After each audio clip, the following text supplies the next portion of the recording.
เท่าเทียมกับนานาศาสตร์เพื่อการนำความสะอาดกันใส่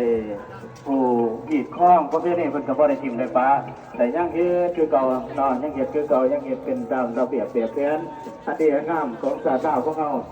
ทัวถูกสารทิศญาติโยมไปเห็นนี่ละก็เป็นเอกลักษณ์เป็นอัตลักษณ์อันดีอันงาม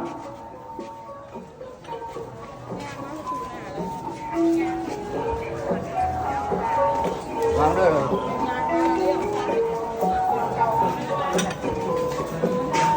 เลือกคันใดนะตามคำว่าอะไรเด้อญาติโยมทั้งหลังทางเมืองหลังเจ้าใจยังศิษาได้ยังโยมประธานเมืองผ่านดวงใจได้ยังโยมคือการกุศลทางเมืองผ่านดวงใจไปยังมีบอลวางอยู่คำว่าอะไรเด้อ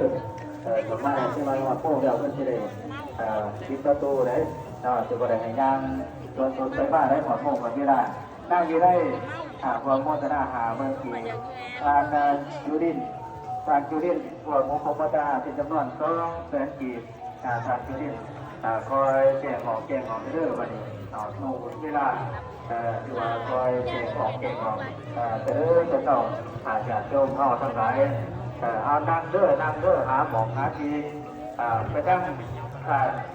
ร้องใกล้คนเมืองร้องใกล้ก็ได้ร้องใกล้ร้องเนื้อด้วยนั้นจะเป็นยังไงหาด้วยนั้นจะสามารถนั่งได้เพราะว่ายังวางอยู่เลยเพราะว่าทางเนื้อนี่ก็อาจจะเต็มแล้วอาจจะบ่มีคนวางแล้วอยากยกยังหาอยู่มาลองในสถานที่ขอปฏิบัติเบื้องเรื่องที่สุดดีทำกันความยกความงามแต่กับวิสติการดูการนั่งกันเนี่ยการใส่ไส้คือกันอยู่ของใดเสียใดเลยพอควรใส่พอท่านไหนใส่ถูกใส่เทียนท่านใส่ถูกใส่เทียนเป็นควรผู้แพ้ก็ได้เพราะว่านั่งใส่เวลาอยู่2-3 ชั่วโมง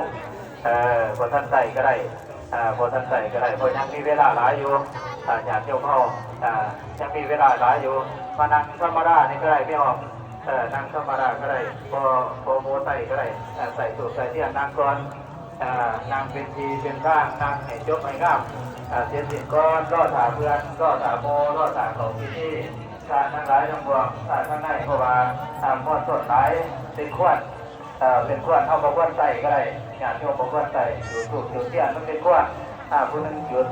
แต่มันก็จะเป็นขวดเป็นผู้ว่าเป็นแพร่ก็ไม่เพราะว่าเอานางได้เอาได้นางร่วมกันในสถานที่นี้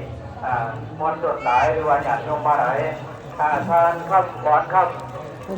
ทานหมอนข้าวใส่รวมอุปโภคบริโภคเป็นจำนวน200,000 กีบ